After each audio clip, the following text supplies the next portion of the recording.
जय जगन्नाथ समस्त को नमस्कार स्वागतम अभिनंदन। आज पुणी थे से संस्कृतर केतोटी प्रश्न गुड़ नहीं तार उत्तर समाधान करवा। संस्कृत बीडी हो सीएसएसईटी तथा संस्कृतर जेकोसी परीक्षा हो केमिति सहजरे समाधान करिपरिबा सेथिपई केतोटी प्रश्न को नहीं वर्तमान यह भिडियोटी प्रस्तुत करा जाउछि। देखिबा कोई प्रश्न। प्रथम प्रश्न होछि अधोलिखितेषु किं माहेश्वर सूत्रम नास्ति। अधोलिखितेषु किं माहेश्वर सूत्रम नास्ति। ऑप्शन रे रही ऐ औ हल झाभय कपय। जो माहेश्वर सूत्र जो चतुर्दश रही जो 14टी माहेश्वरी सूत्र अच्छी महेश्वर शिव तांकर प्रदत्त पाणिनि शिवंक ठारू महेश्वर ठारू यह सूत्र गुड़ी को प्राप्त कर सूत्रर नाम ही माहेश्वर सूत्र नाम नामित है। तांकर जो 14टी सूत्र रही से 14टी सूत्र मध्य जो ऑप्शन 4टी अच्छी केउंटी माहेश्वर सूत्र नुहे बोली प्रश्न पचारि। ता पूर्व वर्तमान देखिदेवा माहेश्वरी सूत्र 14 कौन कौन रही अयुन रुक एऔ ऐ औच हयवरट रन न्यामनम झा भाई गड़ादास जाबा गड़ादास खपच्छा ठ चट तप कपाई शशासल हल। ये जो चतुर्दश जो 14टी सूत्र रही जो ऑप्शन जो 4टी ऑप्शन रही वर्तमान देखिबा केउंटी माहेश्वर सूत्र नुहे। अंतिम भाग देखिबा प्रथम रही कपय कपय मध्य रही 12 नंबर सूत्र रे झाभाए झाभे मध्य रही 8 नंबर सूत्र रे हल हल मध्य रही अंतिम सूत्र रे ऐ औ मध्य रही 4 नंबर सूत्र रे किंतु एठारे अच्छी एवं सूत्र च अच्छी तेणु ऐ औ सूत्रटी नाही चतुर्दश सूत्र मध्य तेणु यार सठिक उत्तरटी हेब ऑप्शन ए ऐ औ। केतोटी पिला हठात पढ़ी दियंती तेणु च एवं ओ को सेते परिमाण देखते ना तेणु उत्तरटा भूल हो जाए। तेणु प्रदत्त प्रश्नर उत्तर ऐ औ ही हेब कारण यह सूत्र रे नाही एठारे च अच्छी एठारे ओकार अच्छी। प्रथम प्रश्नर उत्तर मिलगला। वर्तमान द्वितीय प्रश्न को जीवा किंतु ता पूर्वर एक सूत्र विषय आलोचना करिबा। सूत्रटी अच्छी आदिरंत्यन सहायता आदि ही अंत्यन सहायता अर्थात आदि एवं अंत्य ये उभय को मिसाइले सहायता हुए। सहायता कहले संधि को मध्य सामान्यतः बुझाए सही जो प्रत्याहार गठन करा जाए ये सूत्र माध्यम रे। कोटी प्रश्न भी पड़े जे प्रत्याहार गठन सूत्र कौन आदिरंत्यन सहायता। एठारे जो सूत्र गुड़िक रही समस्त सूत्रर अंतिम रे हलंत्य रही अर्थात यही सूत्र कहूँ जे जेतोटी वर्ण रही जेकोसी वर्ण को आदि वर्ण भाव में नहीं हलंत्य शब्द गुड़ी को अंतिम भाव में नहीं अंत्य वर्ण नहीं एक प्रत्याहार गठन करा जाए। आउ थे कहूँ जेतोटी वर्ण रही जेकोसी वर्ण को आदि वर्ण भाव में नहीं जो हलंत्य शब्द रही से हलंत्य शब्द को अंत्य वर्ण रूप में नहीं हम प्रत्याहार गठन करें। एक उदाहरण नाबा अच प्रत्याहार। अच प्रत्याहार कहले जो अ रही प्रथम से अ को आदि वर्ण हिसाब से स्वीकार करा जायछि एवं चतुर्थ नंबर जो अंत्य चकार रही से चकार को अंत्य वर्ण भाव में स्वीकार करा जाय अच प्रत्याहार गठन करा जायछि। अच प्रत्याहार कहले ये समस्त को बुझाइब अ इ उ रु ऋ ए औ ऐ औ किंतु णकार ककार ओकार ये सब लोप पाइज कारण एक हलंत्य सूत्र गुड़ी रही हलंत्य सूत्र बल उपदेशन अंत्य हल इत्या अर्थात जो हलंत्य शब्द गुड़िक इत हो जाए लोप हो जाए डिलीट हो जाए तेणु एगुड़ी को बुझाइब ना। अच कहले अ ठारू च पर्यंत समस्त को बुझाइब हलंत्य को बुझाइब ना। इ उ रोलु जो लिखा जाए बुझाइब। गोटे उदाहरण नाबा यण प्रत्याहार। यण प्रत्याहार कहले पंचम नंबर सूत्रर य ठारू षष्ठ नंबर सूत्र णकार पर्यंत बुझाଯିव। यण प्रत्याहार कहले य ब र ଏହି ଚାରୋଟି ବର୍ଣ୍ଣକୁ ବୁଝାଇବ। କାରଣ ଟକାରୁ ବୁଝାଇବ ନାହିଁ, ତା ହେଉଛି ହଳନ୍ତ। ହଳନ୍ତ ଶବ୍ଦ କେତେବେଳେ ମଧ୍ୟ ପ୍ରତ୍ୟାହାର ଅନ୍ତର୍ଗତ ହେବ ନାହିଁ, କିନ୍ତୁ ପ୍ରତ୍ୟାହାର ଗଠନ କରିବାରେ ସହାୟକ ହେବ। ଯୌନକାର ସହାୟକ ହେବ ଏହି ସୂତ୍ର ମାଧ୍ୟମରେ। ତେଣୁ ବର୍ତ୍ତମାନ ଦ୍ୱିତୀୟ ପ୍ରଶ୍ନକୁ ଯିବା। ଦ୍ୱିତୀୟ ପ୍ରଶ୍ନ ହେଉଛି ତିଂ ପ୍ରତ୍ୟୟାଃ କିୟନ୍ତଃ।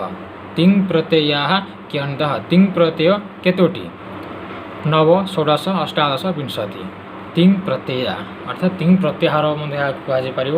ତିଂ ପ୍ରତ୍ୟାହାର ଏହା ପୂର୍ବରୁ ସେଥିପାଇଁ ହିଁ ମୁଁ ପ୍ରତ୍ୟାହାର ବିଷୟରେ କହିଲି। ବର୍ତ୍ତମାନ ଦେଖିବା ତିଂ ପ୍ରତ୍ୟାହାର। ଯେଉଁ ପ୍ରତ୍ୟୟ ରହିଛି ତିଂ ପ୍ରତ୍ୟୟ ତିବ୍ ତସ୍ ଝି ପରସ୍ମୈ ପଦ ଆତ୍ମନେପଦ ପଦ ଦୁଇ ପଦ ରହିଛି। ଉଭୟ ପଦ ବି ରହିଥାଏ, କିନ୍ତୁ ଏହି ଦୁଇଟି ପଦକୁ ନେଇ ଉଭୟ ପଦ ପରସ୍ମୈ ପଦ ଆତ୍ମନେପଦ ପଦ। ତିବ୍ ତସ୍ ଝି ଶିବ୍ ଥସ୍ ଥ ମିଃ ବସ୍ ମସ୍ ଆତ୍ମନେପଦ ପଦରେ ତ ଆତାମ୍ ଝ ଥାସ୍ ଆଥାମ୍ ଧ୍ୱମ୍ ଇଟ୍ ବହି ମହି। ପ୍ରତ୍ୟାହାର ଯେଉଁ ଆଲୋଚନା କରୁଥିଲେ ସେ ଗୋଟେ ସୂତ୍ର ଆମେ ଶବ୍ଦ ନେବା ତିବ୍। ତିବ୍ ଯେହେତୁ ଆଦ୍ୟରେ ରହିଛି ତି ନେବା ଏବଂ ଅନ୍ତିମ ରହିଛି ଉଁ, ତେଣୁ ତିଂ ପ୍ରତ୍ୟାହାର ଗଠନ ହେଲା। ଏବଂ ତିଂ ପ୍ରତ୍ୟାହାର କହିଲେ ଏହି ସମସ୍ତଙ୍କୁ ବୁଝାଇବ। ତିଂ ପ୍ରତ୍ୟାହାର କହିଲେ ତିବ୍ ତସ୍ ଝି ଶିବ୍ ଥସ୍ ଥ ମିଃ ବସ୍ ମସ୍ ଆତ୍ମନେପଦ ପଦରେ ତ ଆତାମ୍ ଝ ଥାସ୍ ଆଥାମ୍ ଧ୍ୱମ୍ ଇଟ୍ ବହି ମହି ସମସ୍ତଙ୍କୁ ବୁଝାଇବ। ତିଂ ପ୍ରତ୍ୟାହାର କହିଲେ ତିଂ କହିଲେ ଆଦ୍ୟରେ ରହିଲା, ଉଁ ଅନ୍ତରେ ରହିଲା। ତିଂ ପ୍ରତ୍ୟାହାର କହିଲେ ସମସ୍ତଙ୍କୁ ବୁଝାଇଲା। କେତୋଟି ପ୍ରତ୍ୟୟ ରହିଛି ତିଂ ପ୍ରତ୍ୟାହାର ଅନ୍ତର୍ଗତ? ପ୍ରଶ୍ନ ତାହା ହିଁ ପଚାରିଛି। ପ୍ରାଥମିକ ପଦରେ 9ଟି ରହିଛି ଏବଂ ଆତ୍ମନେପଦ ପଦରେ 9ଟି ରହିଛି। ସମସ୍ତଙ୍କୁ ମିଶାଇଲେ 18ଟି ହେଲା। ତେଣୁ ଅପସନ୍ ସି ଏଠାରେ ସଠିକ୍ ଉତ୍ତର ହେବ 18। ବର୍ତ୍ତମାନ ତୃତୀୟ ପ୍ରଶ୍ନକୁ ଯିବା। ଆଭ୍ୟନ୍ତର ପ୍ରଯତ୍ନଃ କିୟନ୍ତଃ। ଆଭ୍ୟନ୍ତର ପ୍ରଯତ୍ନଃ କିୟନ୍ତଃ। ପ୍ରଯତ୍ନ ଦୁଇ ପ୍ରକାର ଅଛି, ଦୁଇବିଧ। ଆଭ୍ୟନ୍ତର ବାହ୍ୟଶ୍ଚ। ଆଭ୍ୟନ୍ତର ପ୍ରଯତ୍ନ ଏବଂ ବାହ୍ୟ ପ୍ରଯତ୍ନ ଭାବରେ ଦୁଇ ଭାଗ ପ୍ରଯତ୍ନ ରହିଛି। ଆଭ୍ୟନ୍ତର ପ୍ରଯତ୍ନ ହେଉଛି 5 ପ୍ରକାର, 5ବିଧ ଏବଂ ବାହ୍ୟ ପ୍ରଯତ୍ନ ହେଉଛି 11 ବିଧ। ପ୍ରଶ୍ନ ଅଛି ଏଟା ଆଭ୍ୟନ୍ତର ପ୍ରଯତ୍ନ, କିନ୍ତୁ ଆଭ୍ୟନ୍ତର ପ୍ରଯତ୍ନ ହେଉଛି 5ବିଧ।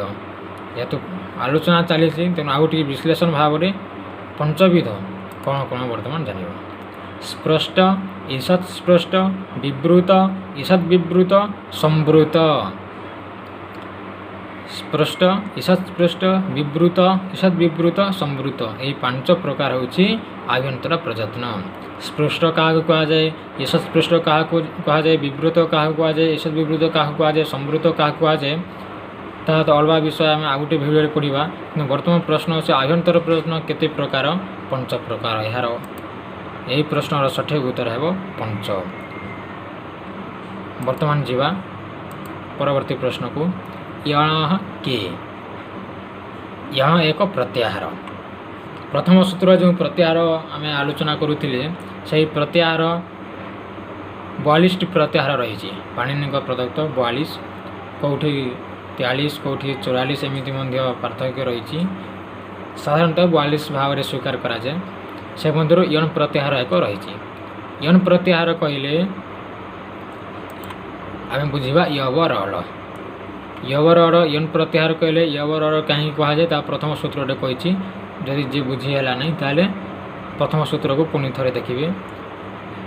ୟବରଳ କହିଲେ ୟଣ୍ ପ୍ରତ୍ୟାହାର ହୁଏ।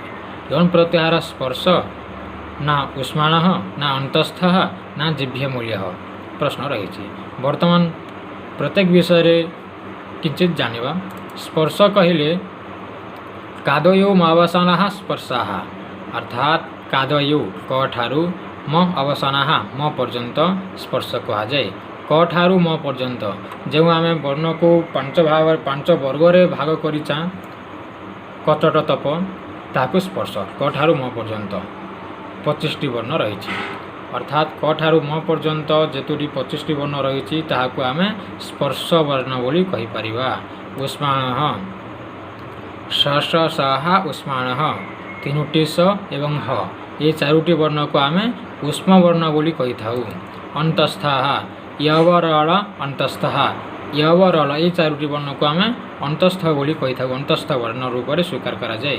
ଜିଭ୍ୟାମୂଲ୍ୟ ଏକ ସ୍ୱତନ୍ତ୍ର ବର୍ଣ୍ଣ ରହିଛି ଯାହାର ଉଚ୍ଚାରଣ ସ୍ଥାନ ହେଉଛି ଜିଭ୍ୟାମୂଲ୍ୟ।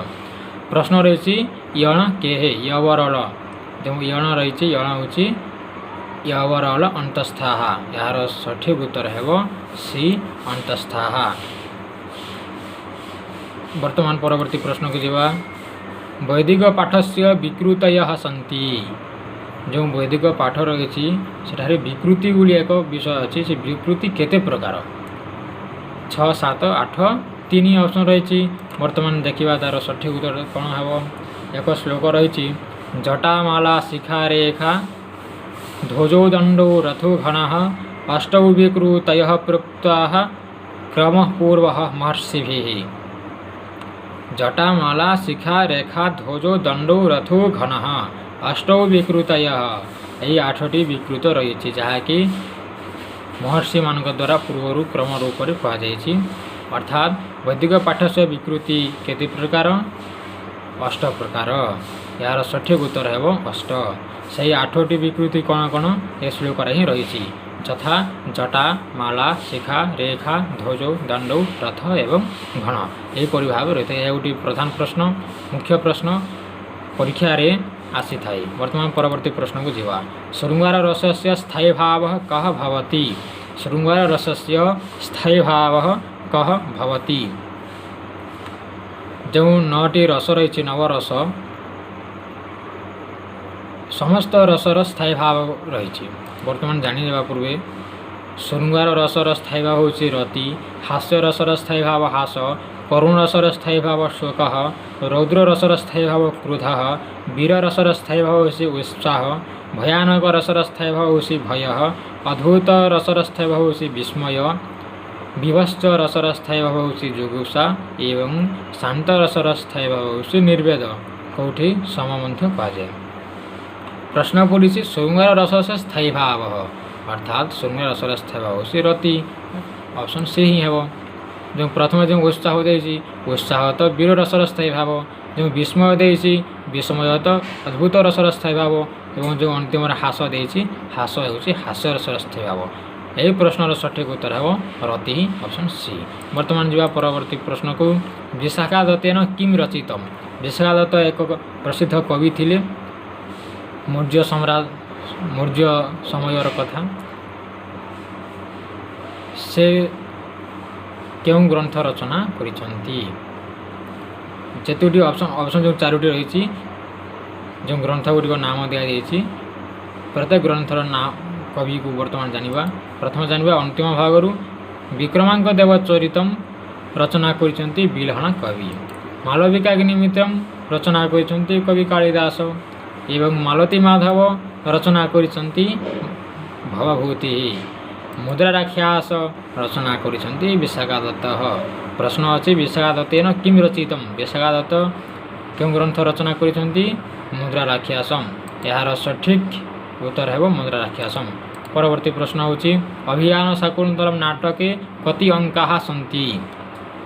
जो अभियान शाकुंतलम तो प्रसिद्ध नाटक विश्व प्रसिद्ध काव्येषु नाटकम रम्यम तत्र रम्या शकुंतला जेते काव्य रही से मध्य नाटक श्रेष्ठ एवं नाटक जेतुटी नाटक ग्रंथ रही से मध्य अभियान शाकुंतलम श्रेष्ठ या समस्ते जानी यार सठिक उत्तर है 7 अभियान शाकुंतलम नाटक 7टी अंक रही। परवर्ती प्रश्न होची कालिदास केनोपाधिना विभूषितः। कवि कालिदास क्यों उपाधि विभूषित होइछन्ति। कविवर उपमा दीपशिका अग्निशिका। अधिकांश व्यक्ति उपमा बोली हठात कह दियंती किंतु उपमा अलंकार से प्रसिद्ध धुरंधर कवि कालिदास उपमा अलंकार बहुत धुरंधर किंतु उपमा उपाधि पाई नांती। गोटे तो कटिगला आउ जो 3टी रहा से मध्य क्यों उपाधि हे वर्तमान आम जानिबा।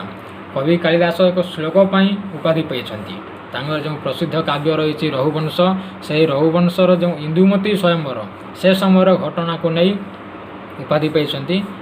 एक प्रसिद्ध श्लोक रही संचारिणी दीप शिखेव रात्रौ यं व्यतीताय पतिम्बरासा नरेन्द्र मार्गाट्ट इव प्रपेदे विवर्ण भाव सह सह भूमिपाल। यह रही रघुवंश महाकाव्य इंदुमती स्वयंवर घटना। यह श्लोकर अर्थ होची जे एक दीप को आम ରାଜମାର୍ଗରେ ଦୀପକୁ ଧରି ଆମେ ଆଗକୁ ଯିବା, ଯେତେ ଆଗକୁ ଅଗ୍ରସର ହେବା ପଛ ଭାଗଟା ସେତିକି ଅନ୍ଧକାର ହେଇଯିବ। ଯେଉଁ ଭାଗଟି ଆଲୋକରେ ଥିଲା କିନ୍ତୁ ଯଦି ଆଗକୁ ଅଗ୍ରସର ହେବା କିନ୍ତୁ ସେଇ ଭାଗଟି ପଛ ହୋଇଯାଉଛି, ପଶ୍ଚାତ୍ ଭାଗ ହେବା ହେତୁ ତାହା ଅନ୍ଧକାର ହେଉଛି। ଯେତେ ଆମେ ଦୀପ ଶିଖା ଆଗକୁ ନେବା ପଛ ଭାଗ ଅନ୍ଧକାର ହେବ। ଠିକ୍ ସେହିପରି ଯେଉଁ ସ୍ୱୟଂବର ସମୟରେ ଇନ୍ଦୁମତୀ ଯେଉଁ ବରଣମାଳା ଧରି ରାଜପୁତ୍ର ପାଖକୁ ଯାଉଛି, ଯେଉଁ ରାଜପୁତ୍ର ପାଖକୁ ଯାଉଛି ତାହାର ମୁଖ ଉଜ୍ଜ୍ୱଳ ଦେଖାଯାଉଛି। ସେ ମନରେ ଭାବୁଛି ହୁଏତ ଇନ୍ଦୁମତୀ ମୋତେ ପସନ୍ଦ କରି ବରଣମାଳା ହୁଏତ ଦେଇପାରନ୍ତି। କିନ୍ତୁ ଇନ୍ଦୁମତୀ ଯେତେବେଳେ ପୁଣି ଅଗ୍ରସର ହେଉଛନ୍ତି, ଆଗକୁ ଯାଉଛନ୍ତି, ସେହି ରାଜପୁତ୍ର ମୁଖ ମଳିନ ହୋଇଯାଉଛି, ବିବର୍ଣ୍ଣ ଭାବ ହେଉଛି। ଇନ୍ଦୁମତୀ ଯେତେ ଆଗକୁ ଯାଉଛନ୍ତି ସେତିକି ପଛ ଭାଗରେ ଯେଉଁ ରାଜପୁରୁଷ ରହିଗଲେ ସେମାନଙ୍କର ମୁଖ ବିବର୍ଣ୍ଣ ଭାବ ରହୁଛି।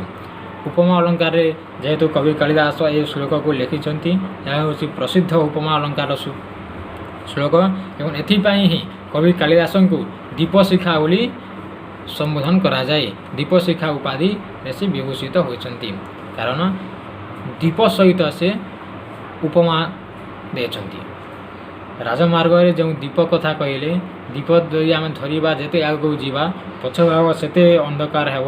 ଠିକ୍ ସେହିପରି ଇନ୍ଦୁମତୀ ଯେତେ ଆଗକୁ ଯାଉଛନ୍ତି, ରାଜପୁତ୍ରମାନଙ୍କର ପଛରେ ରହିଗଲେ ଯେଉଁ ରାଜପୁତ୍ର ସେମାନଙ୍କର ମୁଖ ମଳିନ ହୋଇଯାଉଛି, ସେମାନଙ୍କର ମୁଖ ବିବର୍ଣ୍ଣ ଭାବ ହେଉଛି। ଏହି ଶ୍ଲୋକ ପାଇଁ ତାଙ୍କୁ ଦୀପଶିଖା କୁହାଯାଉଛି। ଏହି ପ୍ରଶ୍ନର ସଠିକ୍ ଉତ୍ତର ହେଉଛି ଦୀପଶିଖା। ପରବର୍ତ୍ତୀ ପ୍ରଶ୍ନ ହେଉଛି ସଂସ୍କୃତ ସାହିତ୍ୟରେ କିମ୍ କାବ୍ୟମ୍ ଆଦିକାବ୍ୟମ୍ କଥ୍ୟତେ। ସଂସ୍କୃତ ସାହିତ୍ୟରେ ଆଦି କାବ୍ୟ, ଆଦି କହିଲେ ପ୍ରଥମ କାବ୍ୟ କେଉଁଠି? ବର୍ତ୍ତମାନ ଜାଣିଯିବା। କୁମାର ସମ୍ଭବମ୍ କବି କାଳିଦାସ ରଚନା କରିଛନ୍ତି। ନୈଷଧୀୟ ଚରିତମ୍ ଶ୍ରୀହର୍ଷଃ, ବୁଦ୍ଧ ଚରିତମ୍ ଅଶ୍ୱଘୋଷଃ ଏବଂ ରାମାୟଣ ବାଲ୍ମୀକି। ସମସ୍ତେ ତ ଏହାର ଉତ୍ତର କ'ଣ ଜାଣି ସାରିଦେବେନି, ତଥାପି ବାଲ୍ମୀକି ହେଉଛନ୍ତି ଆଦିକବି। ଆଦିକବି ବାଲ୍ମୀକି ବୋଲି କୁହାଯାଏ। ଆଉ ଯଦି ବାଲ୍ମୀକି ଯଦି ଆଦିକବି, ତାହେଲେ ସେ ଲେଖିଥିବା ଗ୍ରନ୍ଥ ମଧ୍ୟ ଆଦିକାବ୍ୟ ହେବ। ଆଦିକାବ୍ୟ ହେଉଛି ରାମାୟଣମ୍। ସଂସ୍କୃତ ସାହିତ୍ୟକୁ ଦୁଇ ଭାଗରେ ଭାଗ କରାଯାଏ। ଏକ ହେଉଛି ବୈଦିକ ସାହିତ୍ୟ, ଦୁଇ ନମ୍ବର ହେଉଛି ଲୌକିକ ସାହିତ୍ୟ। ଏବଂ ଲୌକିକ ସାହିତ୍ୟର ପ୍ରଥମ ଗ୍ରନ୍ଥ ହେଉଛି ବାଲ୍ମୀକିଙ୍କ ରଚିତ ରାମାୟଣ। ତାହାକୁ ଆଦିକାବ୍ୟ ବୋଲି କୁହାଯାଏ ଏବଂ ବାଲ୍ମୀକିଙ୍କୁ ମଧ୍ୟ ଆଦିକବି ବୋଲି କୁହାଯାଏ। ଏହାର ସଠିକ୍ ଉତ୍ତର ହେବ ରାମାୟଣମ୍। ଏହିପରି ଭାବରେ ଆଜି ପ୍ରଶ୍ନଗୁଡ଼ିକର ଆଲୋଚନା ହେଲା। ଆଶା କରୁଛି ସମସ୍ତେ ଅଳ୍ପ ବହୁତ ବୁଝି ସାରିଥିବେ। ଯେଉଁଠି ମଧ୍ୟ ବୁଝି ହେଲା ନାହିଁ ତାକୁ ପୁନର୍ବାର 2-3 ଥର ଦେଖନ୍ତୁ। ତଥାପି ଯଦି ବୁଝି ହେବ ନାହିଁ ତାହେଲେ କମେଣ୍ଟ ବକ୍ସରେ ଲେଖିବେ।